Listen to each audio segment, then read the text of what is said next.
नमस्कार, मैं हेमा मौर्य और आप देख रहे हैं जनता समाचार। तो आइए रुक करते हैं आज की ताजा खबरों की ओर। महंगाई व कृषि कानूनों पर कांग्रेस की प्रेस वार्ता। देश भर में बढ़ती महंगाई और 3 नए कृषि कानूनों के विरुद्ध में उत्तराखंड में प्रदेश अध्यक्ष प्रीतम सिंह के निर्देश पर प्रदेश भर में पद यात्रा संचालित की गई। राज्य की सभी ब्लॉक और जिला मुख्यालय में आज समस्त कांग्रेस जनों ने बढ़ती महंगाई और 3 नए कृषि कानूनों को वापस लिए जाने की मांग को लेकर केंद्र सरकार के खिलाफ जमकर विरोध प्रदर्शन किया। इस दौरान उत्तराखंड महिला कांग्रेस की अध्यक्षता श्रीमती सरिता आर्या ने आज यहां कांग्रेस नेता पूर्व चेयरमैन राम बाबू मिश्रा के निवास पर पहुंचकर एक प्रेस वार्ता आयोजित कर कहा कि भाजपा सरकार के शासन में रोजमर्रा की जरूरतों की वस्तुओं के दामों में बेतहाशा वृद्धि हो रही है, जिससे जनता बेहद परेशान है। उन्होंने कहा कि रसोई गैस सिलेंडर की कीमत आसमान छू रही है, जिससे गृहिणियों की रसोई का बजट गड़बड़ा गया है। इसी के साथ रोजाना बढ़ रहे पेट्रोल व डीजल के दामों पर चिंता व्यक्त करते हुए श्रीमती आर्या ने कहा कि रोजगार देने तथा जरूरी वस्तुओं की कीमतों में कमी के नाम पर लोगों को गुमराह कर सत्ता में आई भाजपा सरकार के राज्य में रसोई गैस तथा पेट्रोल व डीजल के दाम लगातार बढ़ रहे हैं। लोगों को रोजगार देने के बजाय भाजपा सरकार लोगों से उनके रोजगार छीनने में जुटी हुई है, जिससे जनता अपने आप को ठगा सा महसूस कर रही है और भाजपा को सत्ता से बाहर करना चाहती है। महिला कांग्रेस की प्रदेश अध्यक्षा सरिता आर्या ने 3 नए कृषि कानूनों को वापस लिए जाने की मांग करते हुए कहा कि केंद्र की मोदी सरकार को अन्नदाताओं की मांगे तुरंत मान लेनी चाहिए। जिस तरह से भाजपा सरकार ने एक जनता से वादा किया था कि हमारी सरकार आएगी तो हम महंगाई कम करेंगे, लोगों को गैस सिलेंडर दिए, लेकिन आज सिलेंडर इतना महंगा हो गया है कि लोग चूल्हे पे आ गए। हम इनसे पूछना चाहते हैं कि आपने जो उज्ज्वला गैस बांटे वो किस आधार पे बांटे, क्योंकि 800 रुपये का आपका सिलेंडर हो गया है। गांव में तो 1000 का पहुंच रहा है, क्योंकि जहां हम लोगों के सिलेंडर मिलते हैं, जहां हम लोग वहां गैस भराने लोग जाते हैं, उनको गाड़ी का भी देना है, सिलेंडर का भी देना है। फिर गांव में इतने दूर घर होते हैं, उन्हें 1000 का वो सिलेंडर पड़ रहा है। आप देखिए, खाने का तेल रिफाइंड हो, सरसों हो, इतना महंगा हो गया। उधर पेट्रोल और डीजल के दाम आज 100 रुपया पेट्रोल हो गया है। हम पूछना चाहते हैं कि जिस तरह से आपने महंगाई करी है, लोगों से झूठ बोलकर आपने कहा कि हम आएंगे तो हमारी सरकार आएगी तो हम महंगाई कम करेंगे, हम तेल सस्ता करेंगे, हम काला धन लाएंगे। यहाँ से यही मांग करना चाहते हैं कि जो ये आपने महंगाई की है इसको कम करिए। आप देखिए, हम महिलाएं हैं, मैं एक महिला होने के नाते आपके ही माध्यम से कहना चाहती हूँ कि हमने 100 रुपया तक हमने प्याज खरीदा, 60 रुपया कभी भी आलू हमने कभी नहीं खरीदा था, 60 रुपया तक हमने आलू खरीदा। हम इनसे पूछना चाहते हैं कि आपने महंगाई इतनी चरम सीमा पे कर दी। गरीब लोग सोचते थे कि हम आलू ही खाएं, हमारा एक आलू ही है, दालें हम खाएं, दालें 50, 60, 100, 150 रुपया तक दालें पहुंच गई हैं। सरसों का तेल जो 1 रुपया और आधा, हमेशा से जनता के साथ जुड़ी है, हमेशा से जनता के हितों में कांग्रेस ने काम किया है और अभी भी करती आएगी। हम लोग इनसे कहना चाहते हैं कि आपने आपदा में जितने फंसे हुए लोग थे उनको सुरक्षित निकालिए। कांग्रेस कोई उसमें राजनीति नहीं कर रही, उनका एक ही मांग है कि भाई जो बचे हुए हैं, जिनके परिवार में उनका बेटा है, उनकी बहुएं हैं, उनके कोई भी किन्हीं की कैजुअल्टी हो गई है तो उनको मांग कर रहे हैं कि उनको पैसा दिया जाए, उनके घरों में सुरक्षा की जाए, उनके घर बनाए जाए। कईयों के तो घर भी बह गए हैं वहाँ और बहुत ज़्यादा कैजुअल्टी हो गई, अभी भी उनके अंग मिल रहे हैं। आपको पता ही होगा, सुरंग को खोदा जा रहा है, वहाँ सुरंग में कभी किसी का हाथ मिल रहा है, कभी किसी का पैर मिल रहा है। तो हम उनको अपनी श्रद्धांजलि भी देते हैं कि किसी ने अपना पति खो दिया, किसी ने अपना बेटा खो दिया, मजदूर लोग थे वो लोग, तो बहुत ज़्यादा वहाँ नुकसान हो गया है। कांग्रेस हमेशा से जनता के हितों में देखिए रहती है और आगे भी रहेगी। जन लोग रद्द करें, हम लोग ये चाहते हैं कि उनको रद्द कर ये जो 3 काले कानून इन्होंने पास किए हैं उन्हें वापस लें और किसानों के हितों में, जो हमारे किसान वहाँ पे बैठे हैं, उनके हितों की बात ये करें, जिससे नहीं तो आने वाले, जिस तरह से पंजाब में इस समय नगर पालिका में कांग्रेस ने अपना परचम लहराया और जगह भी इन्हें सबक मिलेगा। 2022 में यहाँ भी जनता इनको सबक सिखाएगी और 2022 में कांग्रेस की सरकार यहाँ पे आएगी। आज इन संकल्प सीता रसोई कपड़ा बैंक मुख्य शाखा बरेली एवं ग्रीन अर्थ मिशन पंतनगर के सौजन्य से आज दिनांक 21 फरवरी 2021 को एक समाज सेवी कैंप का आयोजन किया गया। कैंप के आयोजन के साथ नगर वासियों ने बढ़ चढ़कर अपना सहयोग प्रदान किया। कार्यक्रम का शुभारंभ पंतनगर बाल नियम स्कूल की पूर्व अध्यापिका श्रीमती शन्नो मेहरोत्रा द्वारा किया गया। कार्यक्रम के दौरान श्री विवेक सक्सेना भाजपा मंडल एवं श्री हरे राम राय समाज सेवी द्वारा अपना पूर्ण सहयोग प्रदान किया गया। सीता रसोई एवं कपड़ा बैंक के सेवादार व संस्थापक श्री प्रभात अग्रवाल बाटला जी, श्री ओपी महलोत्रा, श्री सुभाष एवं अन्य सेवादार उपस्थित रहे। वहीं कार्यक्रम का सफल आयोजन किए जाने हेतु ग्रीन अर्थ मिशन के अध्यक्ष डॉक्टर मनोज कुमार गुप्ता, सचिव तुमुल श्रीवास्तव, श्री भान सिंह, श्री घनश्याम एवं अन्य ग्रीन अर्थ मिशन के सक्रिय सदस्य मौजूद रहे। कार्यक्रम का संचालन श्री संजू बचकेटी द्वारा किया गया। समाज को हमारा कार्य बहुत पसंद आया और आज 4 महीने में हम लोग प्रति माह 102 शिविर लगा रहे हैं और हर शिविर में 8 से 10 हज़ार कपड़ा बांट रहे हैं। लोग हमें लगातार कपड़े, जूते, बर्तन, स्टेशनरी, बहुत कुछ सामान देते जा रहे हैं। अटैची, अलमारी, बक्से, जो कि उनके इस्तेमाल के नहीं है। हम तो पास कम से कम 100 रजाइयाँ आ गई, क्योंकि अब कंबल का फैशन आ गया है, लोग रजाई इस्तेमाल नहीं करते हैं, तो वो गरीब वो बांट गई। मैं समझता हूँ कि जो दुआएं हमें मिलती हैं उनके असली हकदार को देने वाले ही हैं। हम तो सिर्फ ठाकुर जी की कृपा से माध्यम है। शादियों में हम लोगों को जो कपड़ा आता है वो बहुत उच्च क्वालिटी का भी आ जाता है, उसको हम लोग अलग छोड़ देते हैं। और किसी भी गरीब या ज़रूरतमंद के यहाँ शादी हो तो पूरे घर का कपड़ा हम उसको देते हैं।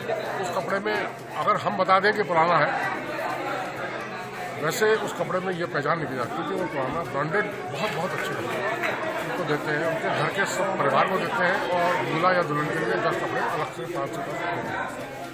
और भविष्य में योजना है हमारी कि हम इसके साथ साथ एक दवा बैंक भी शुरू करें, जिससे जो ज़रूरतमंद गरीब लोग हैं, क्योंकि मैं खुद दवा व्यवसाय से जुड़ा हूँ और मैं देखता हूँ कि कई बार आदमी का पैसा नहीं होता, मजबूरी उसके लिए दवा खरीदना, रोटी नहीं खाता बेचारा दवा खरीदता है। इस सब चीज़ों को देखते हुए मैंने अपने प्रभात जी से डिस्कस किया था और हमारे मेंबर हैं, सबने इस चीज़ को बहुत पसंद किया। और भविष्य में ये योजना है कि हम एक दवा बैंक करेंगे, जिससे गरीब से गरीब लोग भी आराम से दवा ले सकें बगैर किसी कीमत के। आप सब लोगों का सहयोग रहा, समाज का सहयोग रहा, हम जरूर कामयाब होंगे। बहुत सुंदर विचार है आपका। इसके लिए आपको मैं यहाँ पे थोड़ा सा आपसे वो लेना चाहूँगा कि इसके लिए जो आप दवा बैंक इकाई करने जा रहे हैं और जो आप लोगों को, गरीबों को आपने लॉकडाउन वगैरह में खाना खिलाया, इसके लिए आपको फाइनेंस से रिलेटेड कोई इशू आता है या कैसे करते हैं आप लोग इसे मैनेज? हम लोगों के पास बहुत पारदर्शिता से हम लोग काम करते रहे। अगर किसी ने खाना खिलाने के लिए पैसे दिए तो हमने फ़ौरन उसको व्हाट्सएप ग्रुप में डाला, उस आदमी का धन्यवाद किया, उसकी रसीद उसके घर तक पहुँचाई। लोगों को लगा कि हमारा कार्य बहुत साफ सुथरा है और हम तन मन धन से लग रहे हैं, जो कुछ वो दे रहे हैं उसका सदुपयोग हो रहा है। अब एक छोटी सी बात बताता हूँ कि 4 जून को हमारे पास फंड ख़त्म हो रहा था और हम ये सोच रहे थे कि अब हम कैसे इस रसोई को चला पाएंगे। ठाकुर जी ने शायद बात सुन ली हमारी।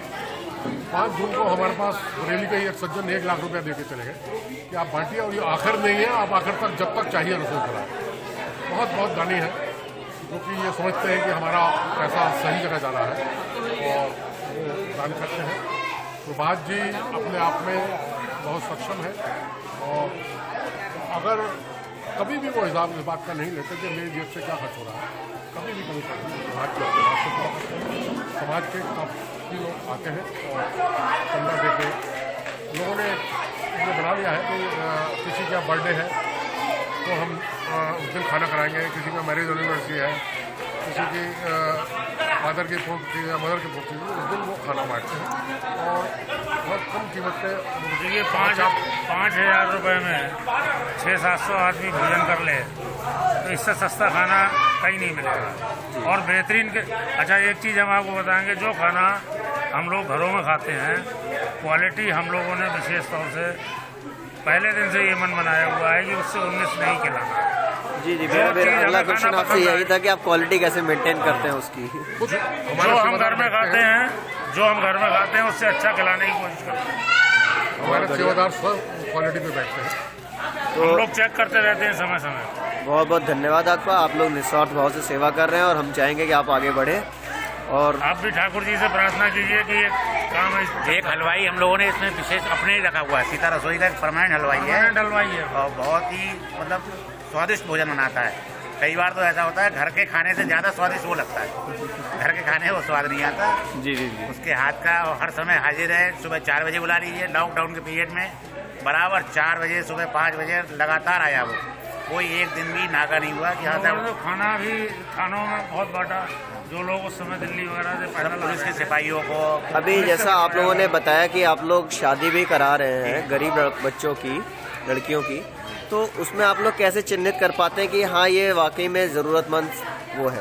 शादी का कार्ड सब समझ में आ जाता है। देखिए, हमारे सेवादार स्वयं जाते हैं, उसके घर की परिस्थिति देखते हैं, आस पड़ोस कोई हमारे मिलने वाला है उससे परिस्थिति पूछते हैं, और जब हम बिल्कुल संतुष्ट हो जाते हैं कि हाँ वाकई में ये निधि है, उसके बाद हम उसकी सेवा करते हैं। बहुत बढ़िया, कोई भी एक दिन निश्चित कर देते हैं, उस दिन इकट्ठी शादियाँ करा। बहुत सुंदर, बहुत बहुत बधाई आपको, धन्यवाद। धन्यवाद। सर, आपको कैसे प्रेरणा इनसे मिली, आपने कैसे शुरू करा इसको, क्या आप लोग इसमें सबको कर रहे हैं? देखिए, हमारे प्रेरणा स्रोत में तो सामने खड़े हैं प्रभात जी, इन्होंने 2.5 साल पहले लगभग सीता रसोई शुरू की थी, और 2 जनों ने, इनकी मिसेज ने, उन्होंने शुरू की कि गरीबों को खाना खिलाएंगे। यह मैं बात आपकी काटूंगा, ये ठाकुर जी का आदेश ठाकुर हम जी कुछ नहीं होते। और उसके बाद समाज के लोग जब कार्य देखा तो जोते चले गए। आज हमारे पास 500-600 लोग जो चुके हैं हमारे संस्था। 8 महीने पहले लॉकडाउन के पीरियड में लगभग 2000 आदमियों को प्रतिदिन हम लोगों ने फ्री खाना खिलाया, और उसमें हमने ये देखा जो खाना खाने आते थे गरीब किस्म के लोग, वो बहुत ज़्यादा, कभी किसी के चप्पल नहीं है, किसी के पे कपड़े नहीं है, वो बेचारे खाना खाने आ रहे हैं, कमाई का कोई जरिया नहीं है कि वो कपड़े खरीद सके। तो ये विचार आया कि क्यों ना हम लोग अपने घरों में वेस्टेज पड़ी है उसको निकाल के इनको बांट, जिसके तन पे कपड़ा नहीं है उसको अगर छोटा बड़ा साइज उसके पहुँच गया, कम से कम तन तो ढक ले, लेडीज तन ढक ले, साड़ी मिल जाए उसको पहन ले, तो मिल जाए। तो सबने मिलकर ये आंदोलन चलाया कि हम अपने घरों से कपड़े निकाल के लाएंगे। सब कपड़े निकाल के लाए, लोगों ने हमारे विचारों को समझा। शुरू शुरू में झिझक रहे थे किस प्रकार बांटेंगे, तो हमने पहला शिविर लगाया 2 अक्टूबर 2020 को, जिसमें हमने बैनर जो है वो इंटीरियर बस्तियां हैं जहाँ पे गरीब तबके के लोग ज़्यादा हैं, वहाँ जाकर लगाए कि हमें। गुप्ता जी, आप ग्रीन अर्थ मिशन के अध्यक्ष हैं और ये आपके साथ में विक्रम प्रसाद जी खड़े हैं, ग्रीन अर्थ मिशन के ही सदस्य हैं ये भी। तो आप लोगों को सीता बैंक रसोई इकाई का प्लान कैसे हुआ? सर, एक पिछली बार जब इनके एक सक्रिय सदस्य श्री पिंका जी मल्होत्रा जी हैं, वो पन्नगर उनका आगमन हुआ था, तो उनके द्वारा इस तरीके का डिस्कशन हुआ कि सर आप लोग यहाँ पे ग्रीन अर्थ मिशन के उसमें काम करते हैं, तो हम लोगों का इस तरीके से सीता रसोई बैंक, हम लोग एक्चुअली प्लांटेशन के साथ साथ समाज के जो हमारा निम्न तबका है उनके हित में अगर हम लोग उनको उत्थान में जो भी सहयोग कर सकते हैं, तो उस पर्पस से हम लोगों का आपस में कोलैबोरेशन हुआ। तो उनके सहयोग से ही उन्होंने कहा कि हम इस तरीके से अपना यहाँ पे एक शिविर लगाना चाहते हैं, आप लोग उसमें अपनी एक सिस्टर कंसर्न की तरह हम लोगों को, आज उन्हीं की सहभागिता से हमारे जो भी सीनियर प्रभात जी हैं, बाटला जी हैं और हमारे उपाध्याय सर वगैरह, इन्होंने बरेली से आके जो हम लोगों का एक उत्साहवर्धन किया, और आशा से कहीं ज़्यादा हमें यहाँ के अपने कर्मचारी भाइयों बहनों का यहाँ सहयोग मिला, और उन्होंने अपार, जैसा कि आप देखेंगे कि मैं तो थोड़ा दिखाएंगे, चलेंगे।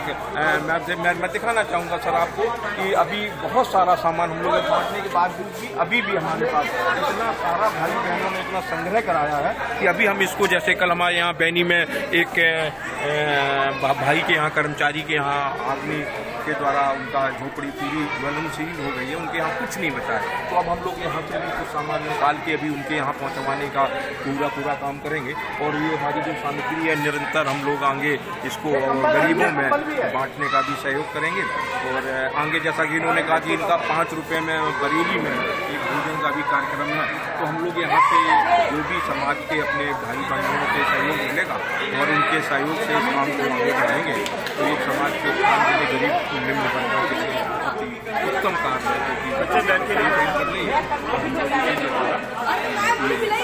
करेंगे। हमारी बाटला वार्ता बहुत है प्रभात जी के।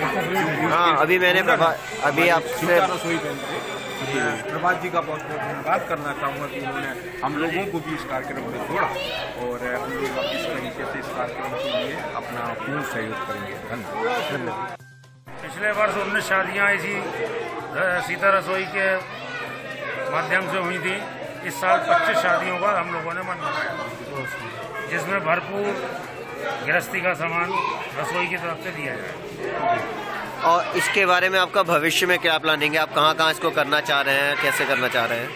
देखिए, बरेली में तो हम लोगों ने 6 सेंटर पॉइंट बना दिए हैं जहाँ कलेक्शन भी होते हैं और अब दायरा बहुत बढ़ गया है।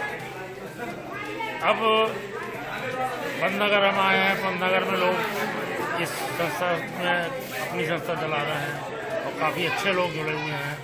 तो ये इसी तरह से धीरे धीरे काफिला बढ़ता रहेगा और समाज की सेवा होती है। ये शरीर ठाकुर जी ने दिया है, तो अभी इस चरण में हम लोग ये चाहते हैं कि जो समाज की सेवा में हम लोग अपना समय और धन जो भी लगा सकते हैं वो लगाएं।